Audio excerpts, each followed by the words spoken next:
የብሌን አሳዳጊ ሞተች። አስሞ አፍኗት በር ዘግተውባት ብሌን የቃልን ሴራ አንድ በአንድ አወቀችባት። ቃል ምን ማድረግ እንዳለባት እንኳ አታውቅም።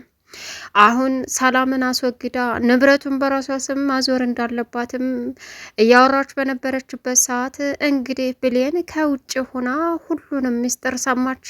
ለጓደኛዋ ስታወራም ጓደኛዋን ሚስጥሩን እንዳዘነጥልባት ስታባብል ቆይታ ነገር ግን ባልጠበቀችው ሰዓት በራሷ ጊዜ ዘረገፈችው። ይህንን የሰማችው ብሌን በጣም በሚያሳዝን ሁኔታ እንግዲህ ተገርማም አዝናም ለወይዘሮ ሰላም እነግራታለሁ፣ ህይወቷን ማትረፍ አለብኝ፣ እሷ እኮ መልካም ሰው ናት በማለትም ብሌን እንግዲህ ለሰላም የቃልን ሚስጥር ለመናገር ወደ እርሷ ደወለች። በእርግጥ የያዘችው ማስታጠቢያ አምልጧት የወደቀው ሰዓት ሁሉም ደንግጠው ቢነሱም ብሌን ግን አሁን የቃልን ሚስጥር ሙሉ በሙሉ ስላወቀችባት ምንም ማድረግ አትችልም። በእርግጥ ይሄንን ለበኃይሉ ተናግራ ብሌን እንደምትታገት ወይም ደግሞ ይህ ሁሉ ወሬ ሚስጥር ለሰላም ሳታደርስ የሆነ ነገር መደረግ እንዳለባትም ተናግራለች ለበኃይሉ ደውላ። አሁን ላይ እንግዲህ የብሌንን አሳዳጊ በጣም በሚያሳዝን ሁኔታ እያሰቃዩቸው ይገኛሉ። እንግዲህ ውሃ ስጠይ ቢሉትም ውሃውን መሬት ላይ በማፍሰስም የብሌን እናት ውሃ ታልጠጡና እንዲሁም አየር ነገር ካላገኙ ነፍሳቸው እንደሚጠፋ ቢነግሩትም ሊረዳቸው አልቻለም። አስሙ እንደሚያፈናቸው። ሌላው ብሌን የእናቷ ስልክ አልሰራ ብሏት ጨንቋት በተቀመጠችበት ሰዓት ዳግም መጥቶ ምን ሆነሽ ነው? እኔ ሁልጊዜም ካንቺ ጎን ነኝ ሲላትም እናቴ ስልኳ አይሰራም ዳግም ምን ይሻለኛል በማለትም ነገረችው። እሱም ደግሞ አይዞሽ ብሌኔ በማለትም እያባበላት እያለ ሰላም ግን ያልጠበቀችውን ቃላትም አውጥታ እንዴት እዚህ እፊቴ ትባልጋላችሁ? ሰው አየኝ አላየ ተብሎ አይደለም ወይ የሚባለገው? በማለትም አስቀያሚ ንግግር ተናገረች። በዚህን ሰዓት ዳግም ብሌን እንደዛ አይነት አንቺ እንደምታስቢያት ሴት አይደለችም። በጣም ጨዋና በስነ ስርዓት ያደገች ልጅ ናት። ግን ደግሞ ያላየሽውን ነገር ባታዋሪ ጥሩ ነው ሲላትም ከዚህ በኋላ እዚህ ቤት እንዳላይህ ቤት ፈልገው ውጣልኝ ብላም ሰላም አባረረችው። አንቺን የማላባረርሽ ልንገርሽ ያቺ ምስኪን እናትሽ ስለምታሳዝነኝ እንጂ አንቺ እየሰራሽ ያለሽው ብልግና ትክክል አይደለም አለቻት። እንግዲህ ብሌን በሚያሳዝን ሁኔታ አረትዬ እንደዛ አይደለም ብላ ልታስረዳ ብትሞክርም ግን ደግሞ ሰላም ልትረዳ ስላልቻለች ልቧ ተሰበረ። ብሌን አሁን ከተቀመጠችበት ተነሳችም። ቃል እንግዲህ ጥጋቧ ከለዋ ላይ ወጥቶ ብሌን ላይ ውሃ እየረጨች እያሰቃየቻትም ትገኛለች። አጽጂው በደንብ ፍትግ አድርጊው አይላጥም በማለትም የመዘፍዘፊያውንም ውሃ ደፋችው። በጆኪዛም ውሃ እለዋ ላይ እንዴት አባሽ የማይፈቅድልሽን ያለኔ ፍቃድ አንድን ሰው ወደ ቤት ታስገቢያለሽ? በማለትም ብሌን ላይ የጆክ ውሃ ገለበጠችባት። በዚህን ሰዓት ብሌን በጣም ከፍቷት ቁጭ ብላ እያለቀሰችበት ባለበት ሰዓት ዳግም መጥቶ ምን ሆነሽ ነው ብሌን እያለ እቅፍ አድርጓት ነበረ። ሁልጊዜም እኔ ከአንቺ ጎን ነኝ አይዞሽ ማንም አይነካሽም ቢልም ነገር ግን ከጎኗ ሆኖ ሊረዳት አልቻለም በሰዓቱ። ምክንያቱም ብሌን እያስተናገደች ያለችው ነገር በጣም አሳሳቢና አስቸጋሪ ነው። ለጊዜው ብሌንና እናቷ መታገት እንዳለባቸው አቶ በኃይሉ ደንግጓል። ለምን ቢባል ብሌንና አቶ በኃይሉ በእርግጥ እናቷን ለመግደል ነበር ፍላጎቱ። ነገር ግን የእሱ ጋርዲ መሞት ሳይሆን ለጊዜው ነገሩ እስከሚረጋጋ ድረስ ብሌንንና እናቲቱን ማገት ግድ ይለናል ስላለውም ልክ ነህ፣ ነገሩ ሳይረጋጋ ብንገላቸው የብስ ወንጀልነታችን ይፋ ይወጣል አለ ኃይሉም። እንግዲህ ብሌን አሳዳጊ የታገተችበት ቦታ ኃይሉ በመሄድ እያሰቃያትና አንቺ ብስ አሮጊት እያለም ብሌንን አሁን ተደውሎ እናትሽ ታግታለችም ነይ በማለትም ወሰዷት። ሁለቱንም ለማገት አሁን ላይ ለቃል ጥሩ አማራጭ እንዳለም አገኘች። የቃል ጓደኛ እንግዲህ ፈልጋ አፈላልጋ እዛ ቤት መታ ሚስጥሬ ልታወጣብኝ ነው በማለትም ይሄ ተንቀጠቀጠች። ግን ሰላም ደግሞ እማትነቃበት መንገድ በጣም እጅግ ያናድዳል። ግን ቢሆንም ብሌን አሁን እውነታውን ብታቅም እውነታውን አውጥታ ለትዬ ወይም ለሰላም ለመናገር ብሌን የትልቅ ችግር ይደርስባታል። ቃልንም ማስፈራራትም ሆነ ምንም ማድረግ አትችልም። እናም ብሌን ማስታጠቢያው አምልጧት ባይወድቅ ኑሮ ይሄ ሁሉ ችግር ወይም ደግሞ ቃል አታያትም ነበረ። እሷ ግን ለጓደኛዋ እያወራች የነበረው ቤቱን የኔ ያደርገዋለሁ፣ ንብረቱ በእኔ ስም ይሆናል። ይቺ የምታያት ሴትዮ እንግዲህ እውጭ ሀገር ይቺ የምታያት አሮጊት እውጭ ሀገር ተጠግርራ 10 ዓመት ሙሉ ስትመጣ ብዙ ሀብት ይዛ ነው የመጣችውና ይህንን ሀብት ደግሞ እኔ ወራሽ ለመሆን አንድ የተረገመ ተንከሲስ አጎት አላት። ከዚህ በፊት ልጇ ጠፍታባት እያፈላለገች ነበረችና እሱ ደግሞ አንድ የሰረኩት ፍላሽ አለ። እናም እሱን ዘብጥያ አውርጄ እኔ ደግሞ የቤቱ ባለቤት ሆናለሁ ስትልም እንዴት ስትላትም ፍላሹን የሰረኩት እንዳለ በሱ የያዘው ወንጀል ስላለ እሱን እስከ መጨረሻው እስር ቤት ጨምሬ እኔ ደግሞ የተንደላቀቀ ንብረቴን አፍርሼ እኖራለሁ ስትልም እኮ እንዴት ስትላትም ሰላምን ገድዬ ነዋ ስትልም የመጨረሻ ብሌን ይህን ስትሰማ መቋቋም አቃታት። እናም የያዘችውን እቃ በመጣል እነሱ እንዲነቁና እንዳውቁ አደረገች። ቃል ግን የመጨረሻ ክፉ ስለሆነች ለብሌን አትመለስም። ወይም ደግሞ ነገሩን አውቃብኛለችና ተለሳለች ልደር ሳይሆን ብሌንን ከዛ ቤት አስወጥታ እሷ እንደፈለገች መሆን እንዳለባት ነው እንግዲህ እየተረዳች ያለችው። በማለትም እንግዲህ ነገሩ ተበላሻሸ። አሁን በኃይሉ የብሌንን እናት በማገቱ ደስተኛና እንዲሁም ደግሞ ሁሉን ነገር አሸናፊነት ተሰምቶታል። በእርግጥ ዳግም የገዛ እናቱን ያገተው ባለማወቅ ነው። ብሌን ተገድጄ አላቅም፣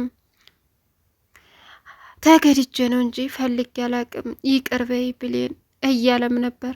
መጨረሻ ላይ እውሎት ፈልጌ ሳይሆን ተገድጄ ነው፣ ምንም እንደሆነ አልፈልግም፣ ግን ደግሞ ላንቺም ለብሌንም መታገቱ ይሻላችኋል ከመሞት ሲልም ይህን ድምፅ ማቀው መሰለኝ። ማና አንተ ምንድን ነው የምትፈልገው ስትለውም የብሌን አሳዳጊ ምንም ማዘር አለ።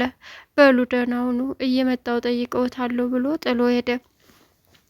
ዳግም የራሱን እናት አግቶ እንዳሰቃይ ያደረገው እንግዲህ የበኃይሉ ቅጥረኛ ነው። እሱም ምንድን ነው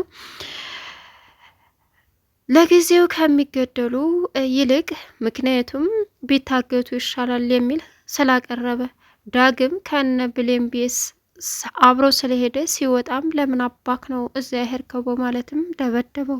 የፈለግኩበት ቦታ መሄድ መብት የለኝም እንዴ? የብሌንን እናት ለማየት በቃ ተናደው ስለሆነ ላይ ነው የሄድኩት፣ ችግር አለ ሲልም አሃ እናትህ መሆኗን ካላወቅክማ ጥሩ ቻንስ ነው፣ በጣም ደስ ይላል። ይህ ማለት አንተና እናትህን እድሜ ዘመናችሁን ላይቼ ጥላችኋለሁ ማለት ነው።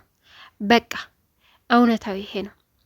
አንተ ራስህ በገዛ እጅህ አግተህ እንድታሰቃያት አደርግሃለሁ በማለትም እንግዲህ በሚያሳዝን ሁኔታ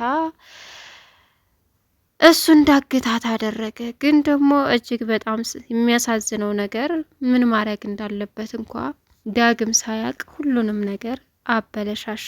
አይገርምም? አሁን ላይ በጣም በሚያሳዝን ሁኔታ የተፈጠረው ነገር አስቸጋሪና ከባድ ስለሆነ ምን ማድረግ እንዳለበት እንኳን በቃ ህይወቱ ምስቅልቁል ስላለበት በጸጥታ እያለቀሰ ብሌን እኔ ላንቺ ብዬ ነው እያለም እንግዲህ ብዙ ነገር እያወራ ይገኛል። ነገር ግን አሁን ላይ በሚያሳዝነው ነገር ሰላም እንደምትወገድ ብሌን ብታቅም ግን ልታድናት አትችልም። ፍላሹም እቃል ጋ መሆኑን በእርግጥ እንግዲህ ብሌን የምትናገር ይመስለኛል ለዳግም ዳግም ያንን አውጥቶ ቢያገኘውስ? ግን ቃል ደግሞ በጣም አስቸጋሪና አሳሳቢ ነገር እየፈጠረች እንደሆነ ምንም ጥርጥር የለውም። ጓደኛዬ ነገሩን ዘረጋግፋ ታሳፍረኛለች እያለች በነበረችበት ሰዓት፣ አሁን ላይ ግን ምንም አማራጭ ስለሌላት በቃ ህይወቷ የተሻለ ህይወት የሚኖረኝ ብሌንን ለሀይሉ ተናግሬ በማስወገድ ወይም ደግሞ እስር ቤት ማለቴ በመታገቷ ነው ብላ ታስባለች። በሀይሉ አሁን እኔን ከእህቴ ጋር መለያየት ምን እንደሆነ አሳይሻለሁ ወይዘሮ ብሌን፣ አሁን ደውልላትና ትንጣያች ከንቱ በማለትም እንግዲህ ቀጥታ እሷ ጋር እንድትሄድ በማድረግም የሚያሳዝን ሁኔታ ላይ እንግዲህ ብሌን አሁን የስንቱን ብሶት መቋቋም እንዳለባት እንኳ አታቅም። እናቷ ጋር ስትደውል ስልካቸው ስላልሰራ የመጨረሻ እየተጨናነቀች ነበረ። ሰላም እንግዲህ የተናገረቻን ነገር በጣም ከባድ ስለሆነ በሌለችበትም ነገር ስለሆነ ለምንድን ነው የጮሁባት? ምንስ ብታደርግ ምን ቤት ነኝ እኔ ጊዜው አይደለም ወይ? እንዴት እንደዚህ ያደርጋለሁ? ፈጣሪ ሆይ ጌታዬ ሆይ ይቅር በለኝ እያለችም እንግዲህ ራሷን እየተቆጣች እያዘነች ትገኛለች። የቃል ጓደኛ አመጣጧ እንደዛ ነበር። እናም የቃል ጓደኛ እንግዲህ እዚህ ለካ ተመችቶሽ ነው፣ ይህን እያገኘሽ ነው፣ ፋዋው ተመችቶሽ ነው፣ በቃ የጠፋሽው ሚጡ እያለችም ማስፈራራ መቀጠል ጀመረች። ነገሩ ይበላሻል ብላ የተጨነቀችው ቃል ምግብም ስትበላ ሳትፈልግ በአፏ ትከትባታለች። ነገር ግን አሁኗ ልጅ የቃል ጓደኛ ብሌንን የወደደቻትና የተረዳቻት ይመስለኛል። ብሌን ምስኪን ከጉና ሰው የለም። አንድ እንግዲህ ያሳደገቻት እናቷ ብትኖርም እሷንም እንግዲህ ሁሉንም ችግር ውስጥ ከተቱ። ሌላው ዳግም እንግዲህ ልጅወትን ላሳዝናት ፈልጌ አይደለም፣ ልጅወት ሳልወዳት አልቀርም። ልጅወት በጣም ምስኪን ልጅ ናት። ከአይኗ እንባ ሲፈስ ማየት አልፈልግም። ይህንን የማደርገው ደግሞ ለሁላችንም ለሷም ስል ነው። ለሁለታችሁም ይቅር በሉ ማዘር፣ ወድጄ ሳይሆን ተገድጄ ነው እያለ እንግዲህ እንባውን አወረደ።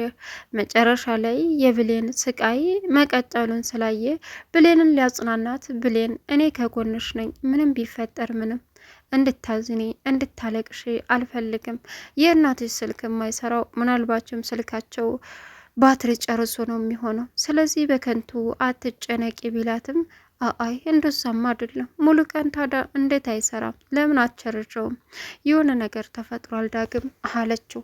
ምንም ይፈጠር ምንም እኔ ተጎንሽ ነኝ ብሌኔ እዋክሽን እያለ በሚያረጋጋባት ሰዓት ነበረ የብሌን ጓደኛ መታም እንግዲህ ቤት ውስጥ ማንም ብሌንን እየጠበቁ ምግብ ታመጣለች ብላ ሰላምዬም እየጠበቀች ነበረ። የብሌንን ጓደኛ የቃልን ጓደኛ ሂጂ እያለች ቃል ልታባረራት ስትል እንዴ እንግዳ አይደለች እንዴ ምግብ በልታ ቆይ ምሳ በልተች ትሄጃለች ስትላትም እንግዳሽ ፈዋማ ካለ ጥዬ አልሄድም አለች። እናም እንግዲህ ከልጅ ጋር የት ነው የምትተዋወቁ ስትልም ቃል የልጅነት ጓደኛዬ ናት እዛ እኛ ሰፈር በምንኖር ጊዜ፣ እናም ደግሞ እያለች መዘርዘር ጀመረች። እንዴ ልጅሽ አልማዝ ሴት ዳኑ ናትሽ አለች። በዚህን ሰዓት እንግዲህ ቀበጣጠረ። ቃል ቆይ ምን ነሻል አለቻት። እንግዲህ በመቆንጠጥ ያዘቻት ልጅቷን። ለምንድነው የምትቆነጥጭኝ እንዴ ያምሻል እንዴ አለች። ሰላምም ለምንድነው ልጅቷን የምትቆነጥጫት? ቃል ሰላም አይደለሽም እንዴ ስትልም አይ ማሚ ለጨዋታ ነው እንዴ እኛ እኮ እንደዚህ ሆነና ያደግነው ምናምን አለች። ለማንኛውም በቃ ልሄድ ሂጂ ስትላትም አይ ምሳ በልተሽ ትሄጃለሽ ምሳ ይምጣ ስትልም የቃል ጓደኛ ፈዋጥ እያልሄድም በማለትም ቁጭ አለች። ምሳውን ሲጠብቁ ብሌን ግን በራሷ ችግር ታውጣ ስለነበረ ምሳ ማቅረቡንም ምሳ መስራቱንም ረስተዋለች። ቢጠብቁ ሲቀሩ እንዴ እች ልጅ ምሳውን ረሳቸው እንዴ ብዬሽ ነበር እኮ እሷ እኮ አላማዋ ሌላ ነው፣ ስራ አሰራም ዝም ብላ ናት አለች። እሺ ሂጂና አሁን ምሳ አንጭ በያት ስትልም እንግዳ እያለ መኖሩን ጭራሽ ረስተው እሺ በቃ ብላ ከተነሳች በኋላ ሁለቱንም እዚህ ጥዬ አልሄድም እማዬ፣ ለመቆጣትም አንቺ ትሻያለሽ፣ አንቺ ራስሽ እጅ ጥሪያት ስትልም እንግዲህ ሰላም ተነስታ ልትሄድ ወደ ክችን ስትል እፊት ለፊቷ ያየችው ዳግምንና ብሌንን ተቃቅፈው ነበረ። የመጨረሻ አጸያፊ ንግግርም ተናገረቻት። ብሌን ልቧ ተሰበረ። ቻናሉን ሰብስክራይብ እያደረጋችሁ መልካም ቆይታ